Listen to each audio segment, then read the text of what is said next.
You guys. You guys. Hey, guys. Hey. It's us. Off to a good start. We're back. We're fucking back. You guys, Amy was in Mexico for hella long. Hella long. 4.5 weeks I was gone. Dude, so I need that. I need a 4.5 week getaway. A 4.5 getaway. Okay, good start. Anyway, I'm a little rusty. I'll be tripping over my words all night. And I'm Amy, and I probably will too, but we'll both be doing our best. You're very eloquent. Oh. I, on the other hand, have a cat that is scratching his litter box behind me. Dude, making a ruckus. You couldn't pick a different time. He went in there before and then got out and got back in. He was like, "Oh, you're recording now? Okay. Give me a minute." Well, we're going to be talking about just like general creepy situations and experiences. So it's a broad net tonight. But look, we're rusty. We like pre-recorded everything over the past like month plus, I guess now. Yeah. So we're getting back into the swing of a live episode. So we're taking it easy. We're just like taking it slow, you know? Exactly. And then this rocket ship's gonna take the fuck off, all right? Yeah. Into spooky outer space. So with that, Amy, you're up first, which is excellent timing because Binks is being a twat. So I'm gonna mute myself. Okay, hopefully he will quiet down. Okay. Please God. So the theme is general creepiness. The article that I was looking at talked mostly about creepy entities, demons, monsters, etc. So not as much experience-based, but some more folklore-y, whatever. So prepare yourselves for a lot of like bouncing all over the place. So this article was from NPR. It was written by Cecily Mesa Martinez, and it's called The Creepiest Ghost and Monster Stories from Around the World. And one of the entities that she put in her article was La Llorona, which we've talked about on several occasions. So if you want to hear classic, about her, truly. Yes. Classic. She is a classic. She is just top tier for the wailing women of the world. So top tier wailing woman. Top tier. If we were gonna do a ranking, she's number one. Team, she's number one for sure. So yeah, check her out. Check her out in a previous episode. On Twitter and Instagram. Classic. I missed you, man. Check her out on socials. Or like by a river at night. Bring your kids. They'll love her. She's great with kids. Oh, God. Oh, that's fucked. All right, here we go. Sorry, back to it. So, moving on from La Llorona. Another good spooky woman, though, from this article is someone from Brazil, and she's called La Pisadeira, which is Portuguese. I don't know for sure the pronunciation. But she is described as an old woman who is tall and skinny with long yellow fingernails and red eyes. So she's bad gorgeous. Combo. Yeah. Gorgeous. And she's said to creep along rooftops watching families in their homes.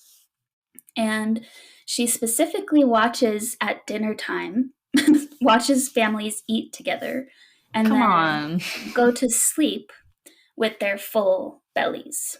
And what a weird specific detail. It is very specific and very weird. And so once they fall asleep after eating, if any of them fall asleep on their backs or belly up, as the article said, La Pisadera will sneak in and lay on that person's chest and belly so that they're unable to move or make a sound. And the stories say that since that person, yes, she's creepy. Since that person is sleeping, the victim of her is sleeping, they'll enter a half wake, half asleep state, which technically means that she is a sleep paralysis demon. Yeah, that's so funny. Oh my god. Yeah, but when I first read that with like the full bellies detail, I was like, is she gonna eat them? Slit them open? Yeah, I was thinking like use those yellow fingernails, but yeah, it doesn't come into play. I guess maybe she just likes a full belly to lay on. She's like, I like a soft pillow. Listen, I want to hear that gargly sound. Puts me right to sleep. It's like ASMR. Digestion. Oh man, she's just trying to get a good night's sleep. And we're all horrified. These poor ladies.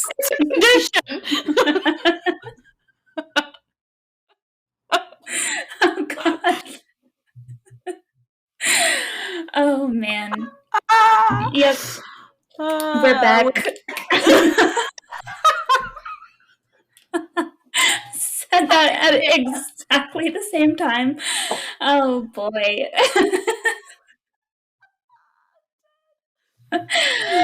It's where we belong. Okay, so back to this. Yes. So she's a sleep paralysis demon, and we also did an episode on that if you want to go back in time. Yes. And, oh, sorry, I just hit the microphone.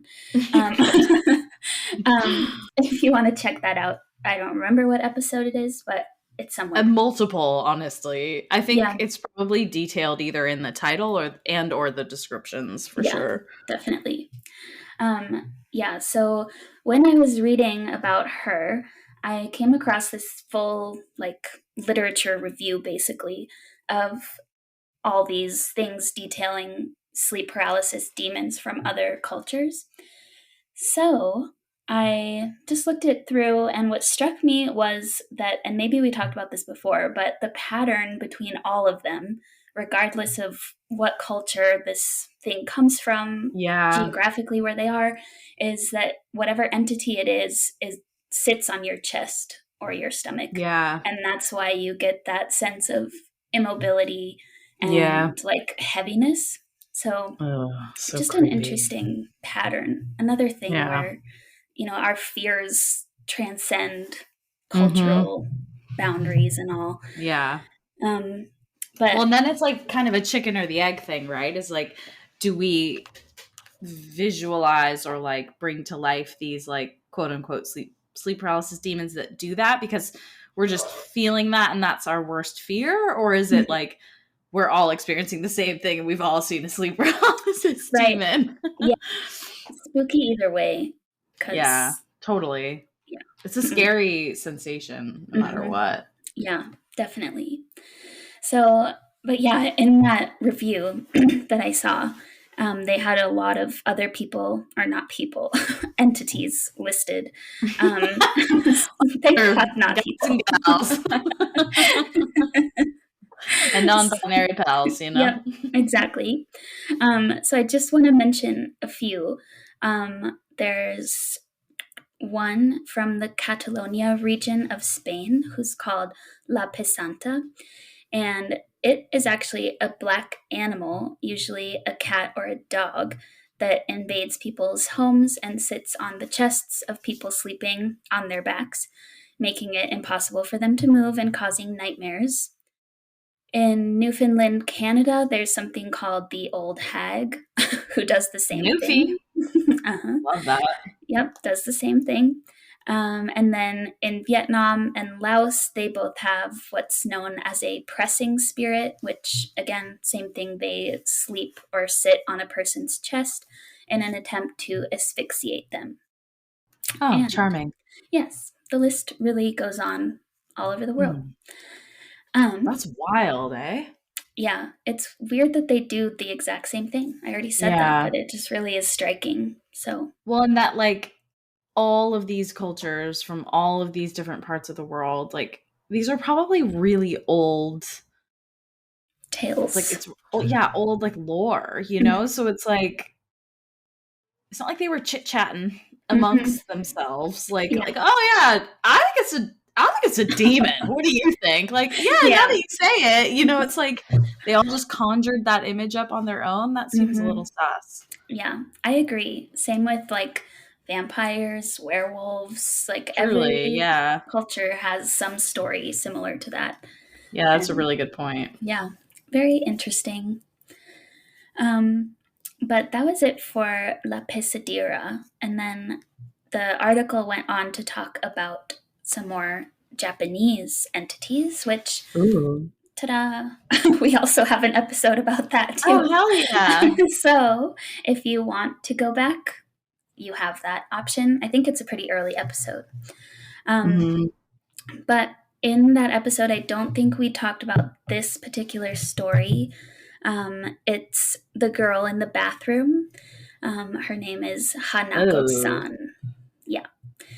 So Hanako-san is said to haunt bathrooms, specifically girls' bathrooms in schools. She's a bit like Bloody Mary in that you have to conjure her, so thank God she's not just hanging out in there. Like, what's up? Every day. Bitch. Hanako-san, dude. She heard her name and she was like, you just said konnichiwa, that's fucking racist. Which, like, maybe, but that isn't that hello in Japanese? I'm pretty sure. That's accurate. Yeah, that's just what she would say, probably. She's not going to speak English. No, definitely not. So, where did we leave off? You have to conjure her. You can't just, she doesn't just show up. Okay. So, to conjure her, you have to knock on the stall door 3 times and then say her name. And when you open the stall door after doing that, there will be a little girl with a bob haircut and a red skirt. Interesting style choice. But you can totally picture it, right? Like totally, a little girl. Yeah. It's almost cute, but it's cute. Definitely creepy, though. Super creepy in this context. Yes. So, yes, she'll be standing there, and it's not entirely clear what she does to the people that conjure her. Like, some people say she's just looking for friends, which is kind of sad. Moaning Myrtle vibes. Yeah, exactly. But in others, people say that she will drag her victims to hell through the toilet. A classic response to a name and 3 knocks. You know what? You disturbed me, dragging you straight to hell. Exactly. Seems some people, like even punishment. Yeah, she might have bloody hands. It just really depends who you ask. So, well, again, though, came up with Bloody Mary and the Japanese in the 1800s or 1600s or whenever this was invented, this one, discovered, whatever. Right. This one is more recent, so it unfortunately doesn't fit our theory because the origin story for her is that she was a young girl who was using the bathroom at her school when it was hit by a bomb during World War II. So, the 40s. That's so sad. Yeah. I don't know if it's based on a real person at all, but that's just the origin story for her. And they say that they couldn't get her out of the wreckage, so she remains stuck haunting school bathrooms when people call for her. Oh, poor baby. Very sad. So I'm going to stick with the theory that she's just looking to hang out with people. Yeah, honestly, or drag him to hell. You've been through a lot, girl. Like, do what you gotta hope. Maybe anyone who deserves to go to hell if they conjure her. There like Lucy. Yeah. So, okay. Then, interestingly, Japan has quite a few bathroom and toilet related beings, which sounds so crazy, but it's true. So, in an article that I read about why this might be the case, they were guessing that it might be because a toilet, in a weird way, is kind of like a passage from here to somewhere that's not a familiar place. Like a portal almost. Yeah. Like we know that what we flush down goes into the pipes, blah, blah, blah. But it's not like we've seen with our own two eyes where it's going. Yeah. And it also said, if we can flush stuff down, who's to say that stuff can't come back up? And that is a horrifying image. Because you've seen like snakes and stuff in Florida. That's so scary. Exactly. I think about that more often than I care to admit. Yeah. Because, just intrusive thoughts. But 100%. That's probably why so many of them exist, which is interesting. And I'm just going to read a few stories, bathroom-related stories. Some potty talk. Let's go. Exactly. So the second one is similar to Hanako-san. She is called Kashima Reiko, and she also haunts bathrooms as the ghost of a girl who died when her legs were severed by a train. Oh, Jesus! Yeah. So now her legless torso, they say, haunts... That's not funny, but like, what? It's an odd image. So, she haunts the bathroom stalls and she asks people that go in, where are my legs? And oh my God, that is gory and twisted, dude. It really is. And there's only one correct way to answer her. So you'd have to say, on the Meishin Expressway.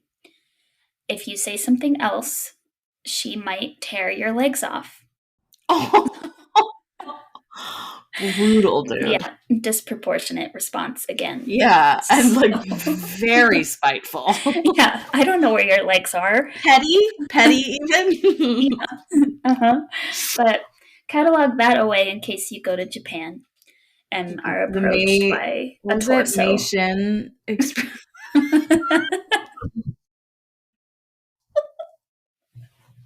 Oh God. The thing is, what I'm envisioning is like someone who is disabled being like, where are my legs? Which would be so horrifying. Like the thought that they didn't know would be just devastating. Yes, and then to have it be a spirit and she's like, oh, you don't know? Yeah. I'm gonna rip yours off.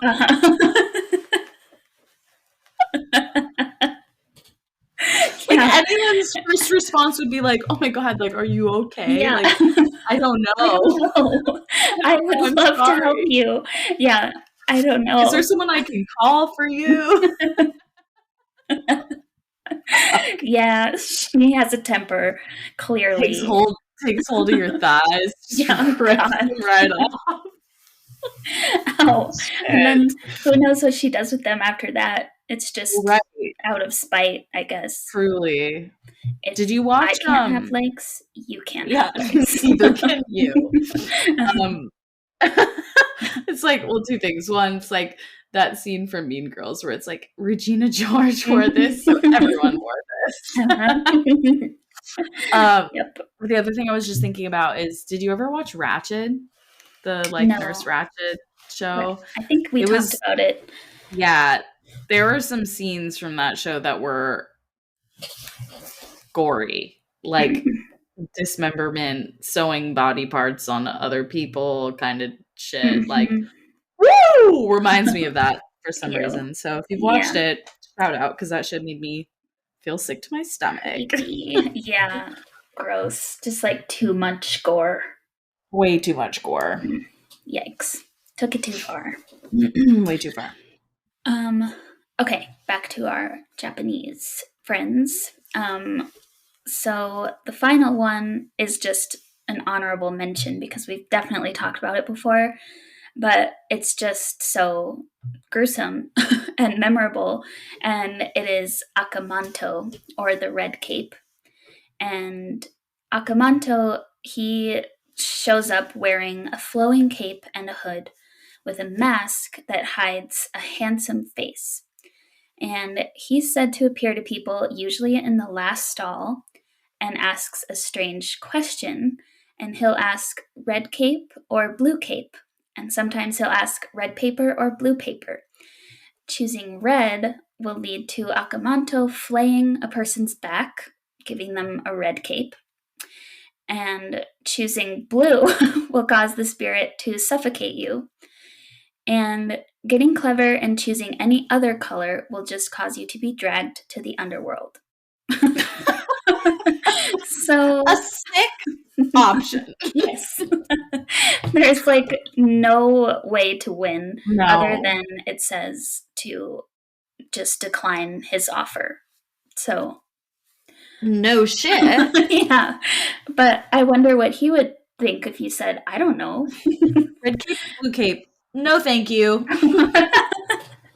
Sorry, headphones. What? Can't hear you. You'd be like, I said red cape or blue cape. Can you hear me?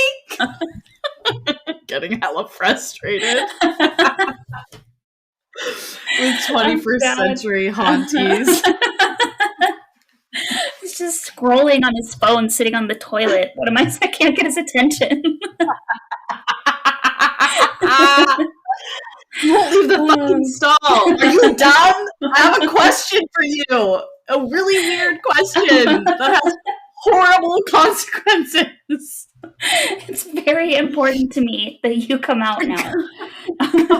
God. So funny. Oh, man. Oh, shit. We are really making these not creepy anymore. That's our job. Right? That's literally our job. Mm-hmm. Yep. So, okay, final thing I'm going to talk about. We're moving to Tanzania. Oh. So, I need to put a trigger warning on this one because it deals with themes of sexual assault. So, if you don't want to listen to this part, please fast forward. So, it's called the Popobawa, which is an interesting name. It is also a relatively new entity that seemingly came to light in the 1960s, which was a particularly tumultuous period in Tanzania's history following the assassination of their then president. And tensions were very high, and it is said that the Popobawa emerged as a result of a tribal elder who was angered by his neighbor. So he conjured up a monster to wreak vengeance upon his neighbor, which seems very extreme. Yeah. A lot of disproportionate responses yes. here. Everyone's going wild. And yeah, that tribal elder that conjured this monster ended up losing control of his creation, and now Tanzania has been left with the Popobawa.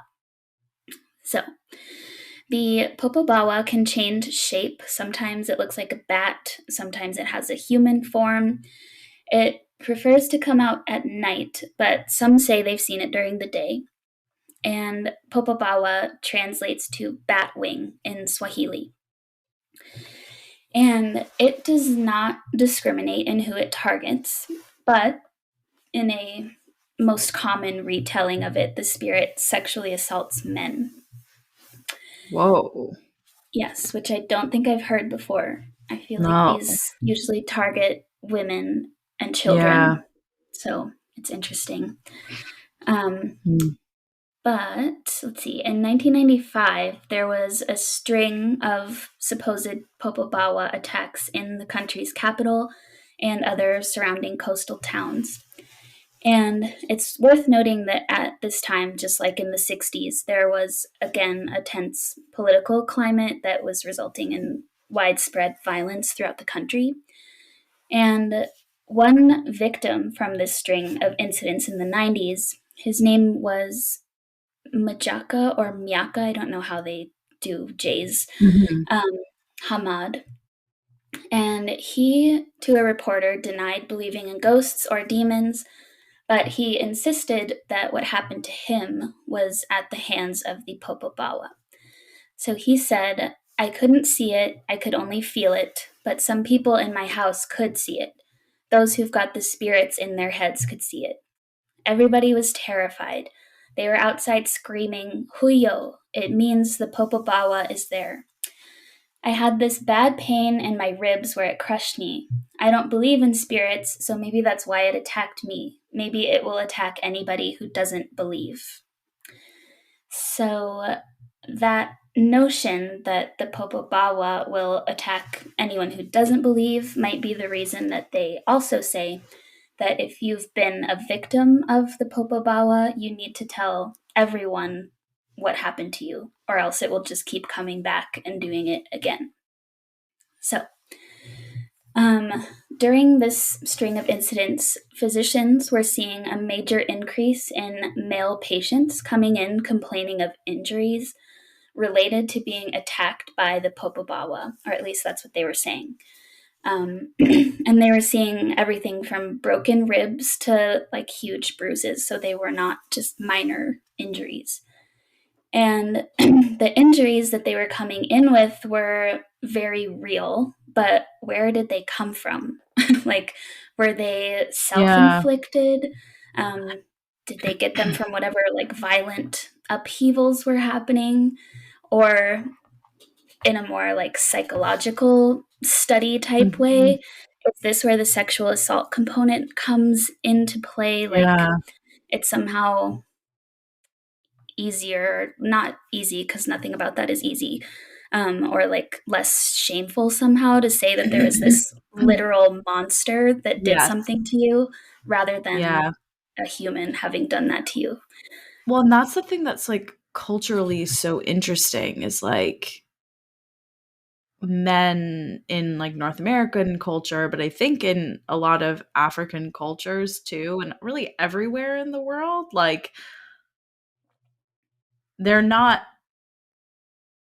likely to come forward if something like that has happened. Like sexual assault is thought to be something very shameful. It feels shameful for, I think, regardless of your sex or gender too, but for men in particular, it's like a stripping of your masculinity, not just your power and dignity and all of that. So that's really interesting that there would be so many claims that was the source of these injuries. Yeah, that is interesting. I hadn't really thought about that part. Because it seems like, I don't know, maybe they just left out that detail, but like the attacks with the broken ribs and stuff, it seems like it was just a physical attack, not a sexual assault. But then it did say that the most common like through line of those stories is sexual assault. So I don't know. It's like there's a missing detail that they intentionally left out almost. Yes. Yeah. But then they say it's the Popobawa, and it's like, oh, okay, well then we can assume something else may have also happened. Implication. That's fascinating. And like interesting that both this one and the little girl, like that they were relatively recent. I mean, in the 1900s, like I guess early to mid 1900s, but still. Yeah, it really is. It could be interesting to see what else has. I mean, we've kind of done that, like with the internet sensations and stuff, but like what other entities or urban legends have come about in recent times? Yeah. I'm sure. Yeah, I mean, so many, I'm sure, and not just ones that are, you know, creepypasta, like things that people wrote about in like a story and then kind of took on a life of their own. That's so interesting though. Yeah. Fascinating. But those are my entities of the week. Those are excellent. Okay, well, mine's a little bit different. Mine's like creepy situations. And it all started, this is from a BuzzFeed article actually. And it all started in, not all of them are paranormal. Some are like real people creepy. Others are like glitch in the matrix kind of thing. So there are 24 of them in total. I don't think I'm going to read all of them. But it was all prompted by a user. And I am dying at this user's name on Reddit. Okay. Username is eating pussy is healthy. Amazing. Trust. Anyway, but they asked, what's the creepiest thing you've ever witnessed? And so all of these are like on a spectrum of like creepy shit, from like paranormal to, like I said, like true crime kind of like category, to even like glitch in the matrix. So the first one starts with like a glitch in the matrix thing. So this is user named Pessimistic Peggy on Reddit. I experienced a real-life glitch in the matrix. I passed by a woman and 2 children in an aisle in the store, and then 2 seconds later, I passed by the exact same woman and children again. It wasn't physically possible for them to have gotten there before me, because the second time I saw them, they were coming from the opposite direction and walking towards me. They should have been in the aisle behind me, and it really freaked me out. So it's almost like they like were on like a weird like loop, sort of. Ew, I can picture that. It's so creepy. This one's from Trailer Park Queen. 17 years ago, I gave birth to my first baby and was laying in the hospital room with her in the crib next to me that night. It's a little like bassinet. A nurse came in and said she could take the baby to the nursery for a few hours so I could get some sleep. I said no thanks, because I wanted my baby next to me so I could look at her. The next night I was pretty tired and asked another nurse if she could take the baby to the nursery for a couple hours. That nurse said, "We don't have a nursery at this hospital. All babies stay with their moms." Oh no. Oh God. That's so scary. Real person creepy, could be paranormal creepy. Who knows, man? Oh, I feel like real person creepy in that case. Yeah. Well, I hate that. Yes. No. Okay, this is from Yosemite Sam 9099.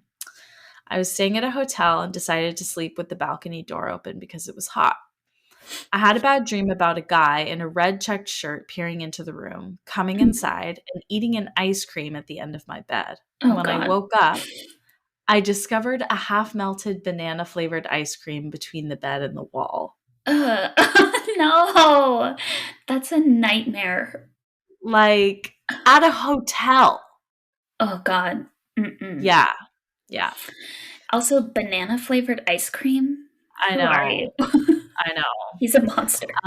Truly. Truly. That's like, oh, I love banana runts. Like, ew, dude. No one loves those. No one loves those. This is Black Sheep Benny 93.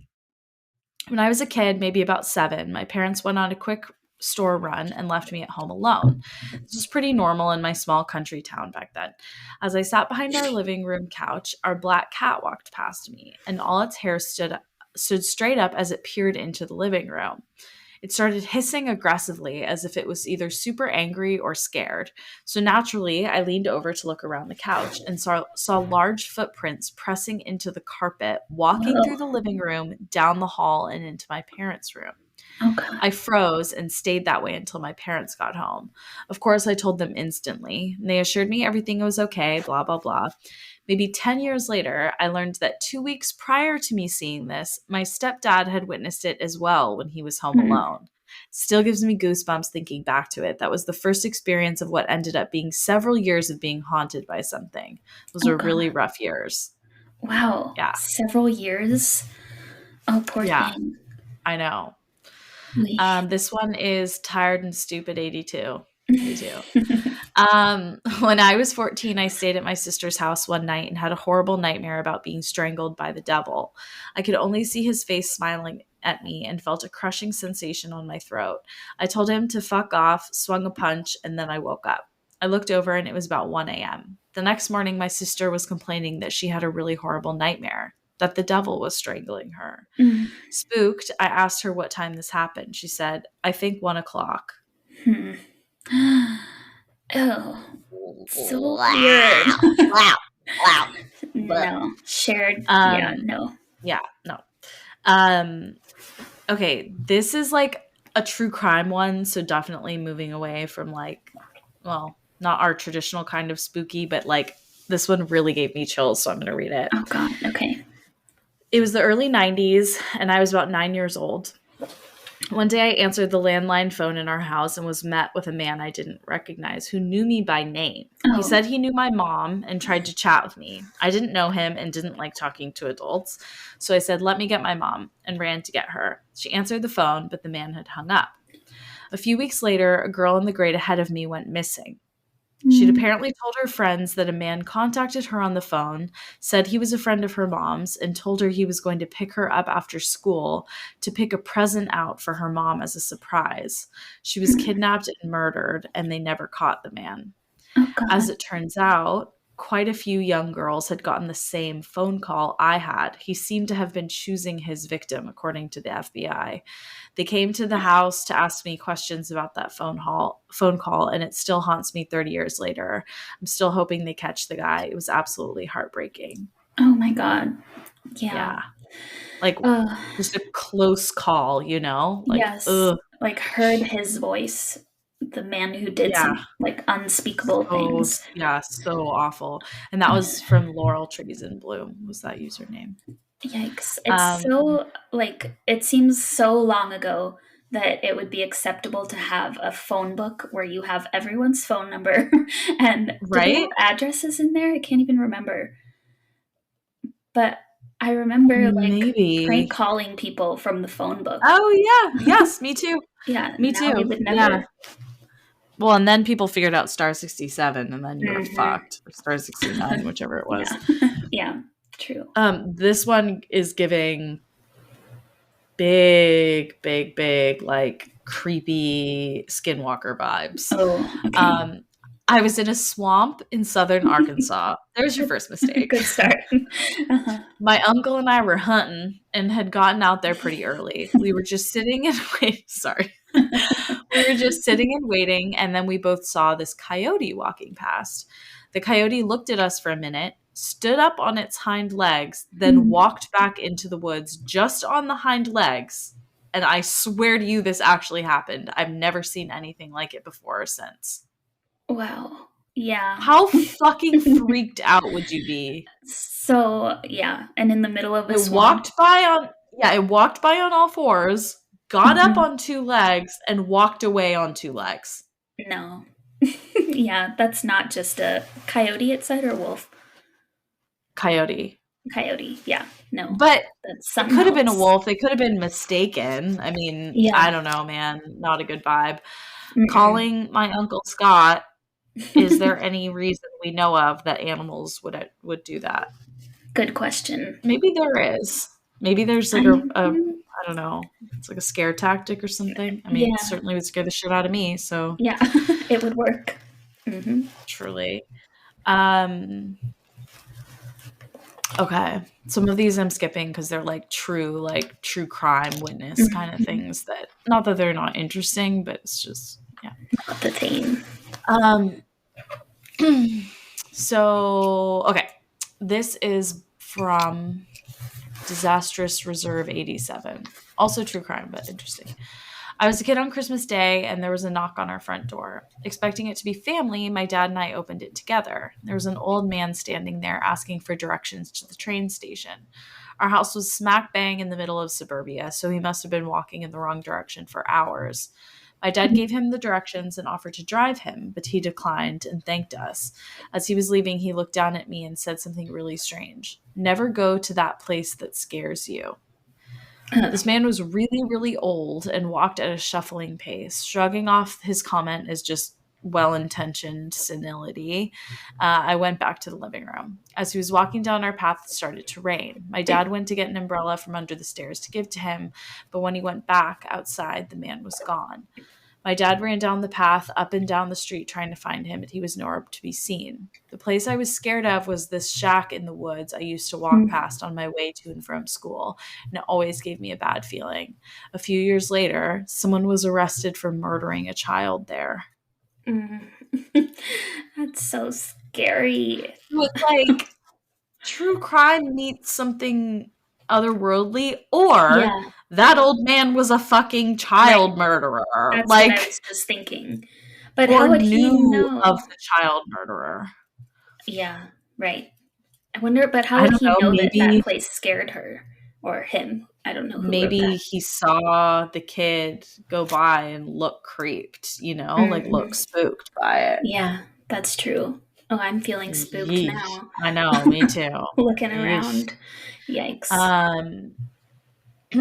Let's see. Mom. Let me make sure. Okay, no, not that one. I'm mixing a couple of them up just from the first couple lines.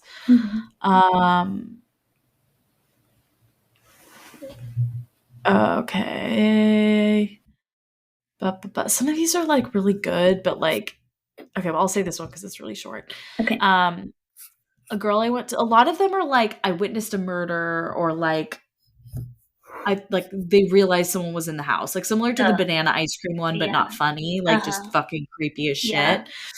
So I'm just kind of skipping some of those. A girl I went to college with went on a week-long solo hike on the Appalachian Trail. This was before phone cameras were any good, so she had a few of those disposable Kodak cameras with her. When she got the film developed, there were pictures of her sleeping. Multiple pictures from different days. Someone was stalking her and wanted her to know it. No. That is so scary. Yeah, that was from Accidental-Genius. Yeah. Oh, man. So fucking creepy. Was it you that sent me something with the guy who found a picture of him sleeping recently? I think it was on Instagram or TikTok, maybe. Yes. Yeah. So creepy. Yeah. And could not figure out what did was that with that. Yeah. Oy. This one is wild. Okay, when I was about 13 years old. Okay, sorry, wait. This is, if you say so, 4/20/69/69. Love your style. Yep. When I was about 13 years old, I saw my doppelganger in my childhood home. Oh, so scary.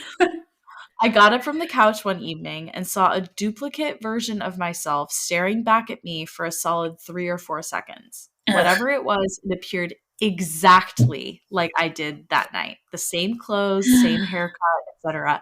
It was just standing there at the end of the hallway, looking right back at me intently with a neutral expression on its face, and then it disappeared. Oh, God. Yeah. I immediately ran to my mom's room, which is next to where my doppelganger had stood mere seconds prior, and told her what I saw. My mother had been playing music on her CD player to fall asleep to, and told me that immediately before I came in, the player started going berserk. Suddenly, it sounded like an old record player with someone's finger moving the record around against the needle. It never happened again, just that one time. Wow. Oh, man. Yeah. Do you think she just hopped over from a parallel universe or something? I don't know, man, but how scary fucked up would you be if you encountered that? You saw yourself. Yeah. Panic. Could never recover. Absolute fucking panic. Panic. No way. Yeah. What the heck?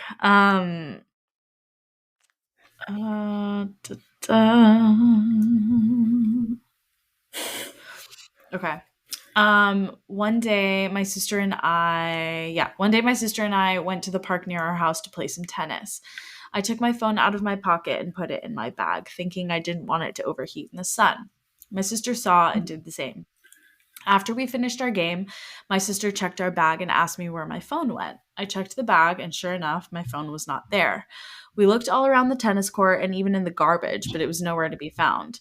My sister and I were so confused to the point that I thought a man walking with his baby, the only other person we saw at the park, might have taken it at some point when we weren't looking. On a weird hunch, I had my sister call my brother because I had originally planned to leave my phone at home to charge. Sure enough, my brother checked my phone and checked my room, and found my phone that both my sister and I watched being put into the bag at the park. It was on my bed charging. That is so weird. Yeah, that's from There's Ecstatic God.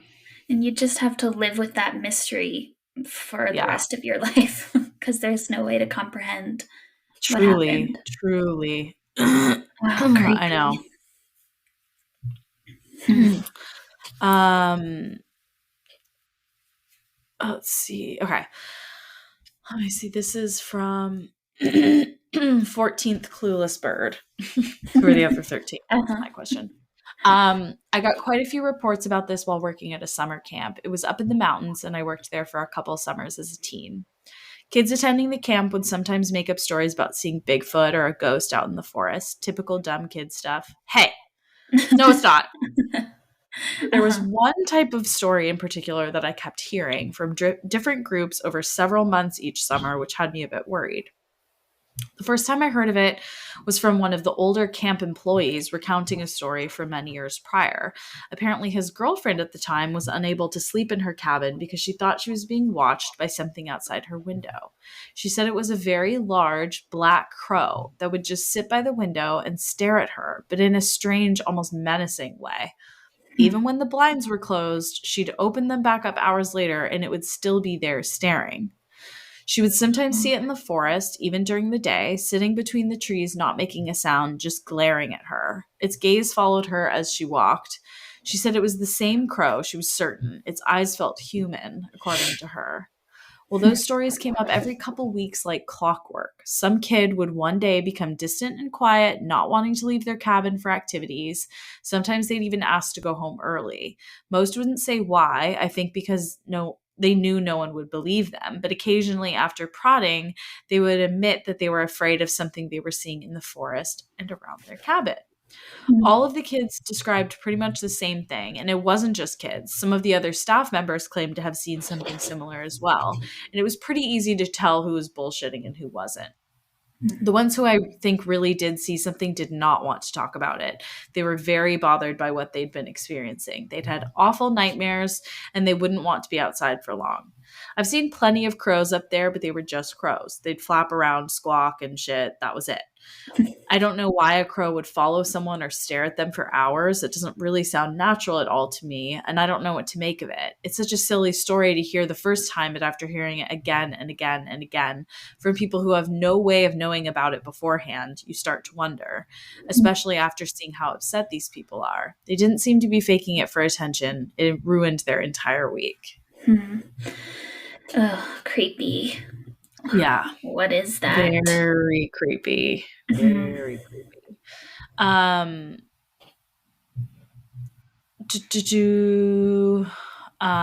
When I was about oh wait, this is by I don't know how to say this. Ejandro, IJ Andro. I don't know how to say that. That's the user. When I was about when I was about 6 or 7, I woke up in the middle of the night to a faint sound of what seemed like someone stacking plates in the kitchen every couple of minutes. With the location of my bedroom door giving me a direct view of the kitchen entrance and part of the kitchen, I opened it and peeked my head to see what was going on. To this day, I swear I remember just seeing some old woman with sunken eyes, her gaping mouth completely wide open, Oh, head turned almost 90 degrees, just staring at me, not oh even God. moving. What's even more frightening was that the sound suddenly stopped as I did this. Oh my god, I'm gonna sneeze. Sorry.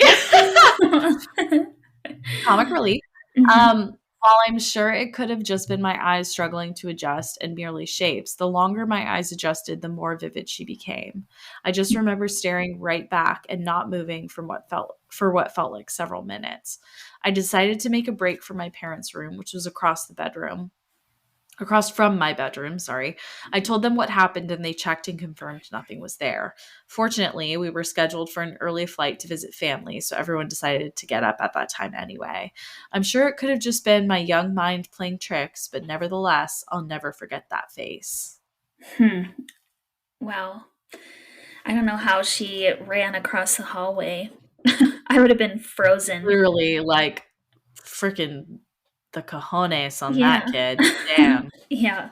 Jesus. Good for them. Yeah.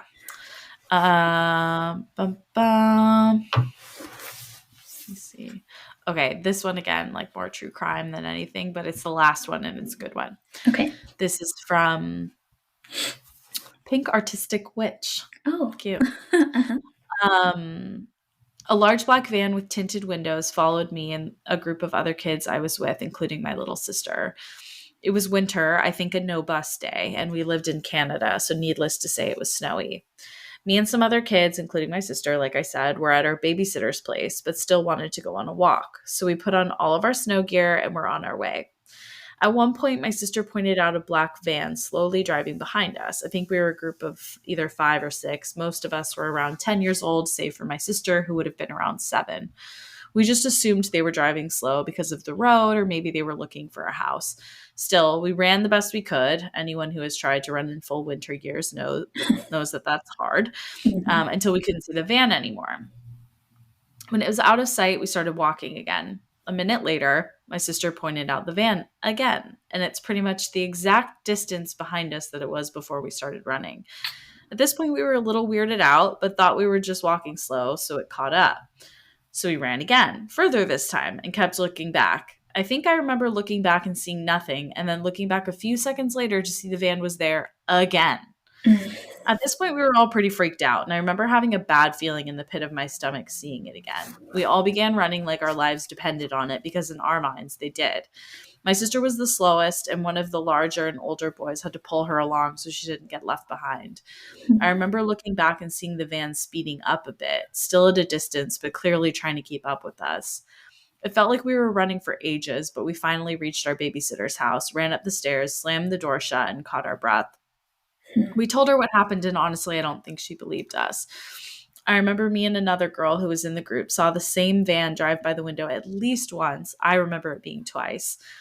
I don't know. It might have been nothing that our brains twisted into something, but about a decade later, I still can't shake the feeling that that van was bad news and that we were lucky we all noticed it in time. I would agree that it was probably something. Yeah. If you get that feeling in your stomach, like, not a good sign. Not a good sign. And a van appearing like 3 or 4 different times. Following a group of kids? Yeah. Like, ew. Yeah. No. No candy in there. No, definitely not. Yeesh. But yeah, some creepy ones. Yeah. Some creepy ones. Very I think of good all ones. of those, the doppelganger might be the scariest to me. Yeah, I agree. I can't imagine anything more jarring than like staring at yourself. Literally. Yeah, not in a mirror. I wonder if I would, like, would you really recognize yourself right away? Because in the mirror, you're flipped, you know? I feel like I'd be like, oh, what? For a second. And then I'd be like, wait, that kind of looks me? like me. Yeah. I'd be like, whoa. Yeah, that's I mean, true. in your home, it would be more obvious, especially if, like, your clothes were the same. Yeah, that's right. Yeah, just, like, lurking outside your parents' room. Like, no, don't do that. We'll just avoid that. Don't do that. No. Thank you guys for hanging in with us. Yes. We missed you last week and obviously over the last month, although we've been, yammering Didn't away. even know. To you all. Yeah, exactly. But yeah, this concludes episode 28 of season 2, if you can believe it. Amazing. So we've got 12 more episodes left in the season. So we're going to scheme and make them some good ones. If you have any requests or scary stories of your own to share, you can email us at girlsgonespooky@gmail.com. You can also follow us on Facebook and Instagram at Girls Gone Spooky. We will see you guys next week, or you'll hear from us next week. Talk in the to you meantime, next week. Stay spooky, babies. Stay spooky. Bye. Bye.